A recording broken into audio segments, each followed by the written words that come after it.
ফজর ও আসরের সময় দোয়াটি 3 বার পড়ুন। বৃষ্টির ফোঁটার মতো টাকা শুধু আসতেই থাকবে, মাটি ফেটে ধন সম্পদ আসতেই থাকবে। ফজর ও আসরের সময় কোনো ব্যক্তি যদি আল্লাহ তাআলার তাসবিহ, তাহলিল, দোয়া, দুরুদ, ওজিফা আমল করে, আল্লাহ পাক রব্বুল আলামিন তাকে বিশেষ মর্যাদা প্রদান করবেন। হায়াতের মধ্যে, রিজিকের মধ্যে, ধন দৌলতের মধ্যে, শারীরিক সুস্থতার মধ্যে বরকত দান করবেন। আল্লাহ তাআলা তার উপর খাস রহমত বর্ষণ করবেন। বিশেষ করে সকাল বিকাল আল্লাহ তাআলার তাসবিহ, তাহলিল, তাকবীর পাঠ করার ব্যাপারে আল্লাহ তাআলা আদেশ প্রদান করেছেন, ওয়াসাব্বিহ বিহামদি রব্বিকা ক্বাবলা তুলুইশ শামসি ওয়া ক্বাবলা গুরুবিহা।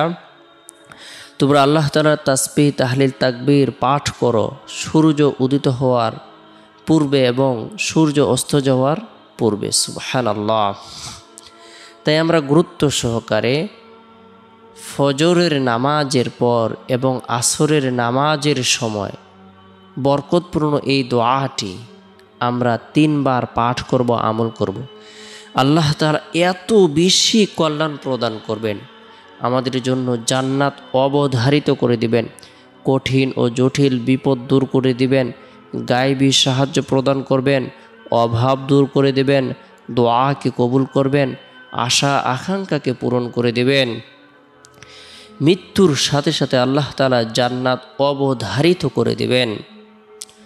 পবিত্র কালামুল্লাহ শরীফের মধ্যে এত পাওয়ারফুল এবং বরকতপূর্ণ দোয়া দ্বিতীয়টি আর নেই, যে দোয়াটি সম্পর্কে স্বয়ং আল্লাহ রসুল সাল্লাল্লাহু আলাইহি সাল্লাম বলেছেন, যে ব্যক্তি পবিত্র কোরআনের সূরা বাকারার 155 নং আয়াত, যে আয়াতটিকে আয়াতুল কুরসি বলা হয়ে থাকে, এই দোয়াটি আমল করবে, আল্লাহ পাক রব্বুল আলামিন তাকে কঠিন বিপদ আপদ থেকে, বালা মুসিবত থেকে, আসমানে জমিনে সকল ধরনের বালা মুসিবত থেকে আল্লাহ তাআলা তাকে নিরাপত্তা দান করবেন।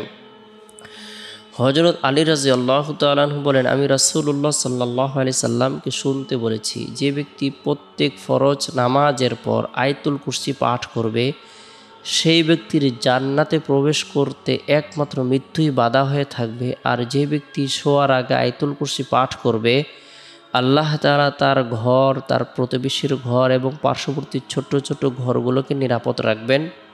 শুআবুল ঈমান হাদিস নং 2174। রাসূলুল্লাহ সাল্লাল্লাহু আলাইহি সাল্লাম ইরশাদ করেন, আয়াতুল কুরসি কোরআনের সর্বোত্তম আয়াত। বুখারীর বর্ণনায় আছে, ঘুমানোর আগে আয়াতুল কুরসি পাঠ করলে সকাল পর্যন্ত আল্লাহ তাআলা তার জন্য একজন ফেরেশতা পাহারাদার নিযুক্ত করেন, যে তাকে পাহারা দেয়, আর কোনো জিন শয়তান তার নিকট আসতে পারে না। সুবহানাল্লাহ।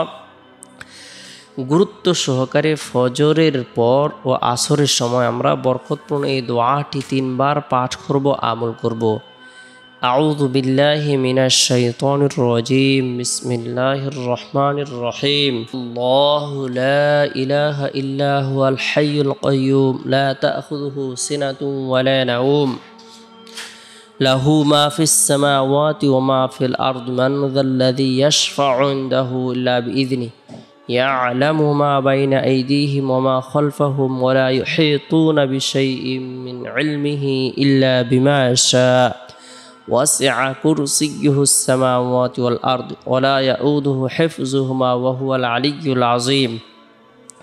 মহান আল্লাহ তাআলা, তিনি ছাড়া দ্বিতীয় কোনো ইলাহ নেই, তিনি চিরঞ্জীব, তিনি অনাদি এক সত্তা। ঘুম তো দূরের কথা, সামান্য তন্দ্রাও তাকে স্পর্শ করে না।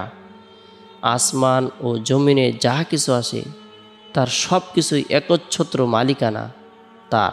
কে আছে এমন যে তার দরবারে বিনা অনুমতিতে কিছু সুপারিশ পেশ করবে? তাদের বর্তমান ভবিষ্যতের সব কিছু তিনি জানেন। বরকতপূর্ণ এই দোয়াটি আসরের সময় আমরা আমল করব এবং ফজরের সময় আমল করব। আল্লাহ তাআলা ধন সম্পদ, টাকা পয়সার ব্যবস্থাপনা করে দিবেন, অভাব দূর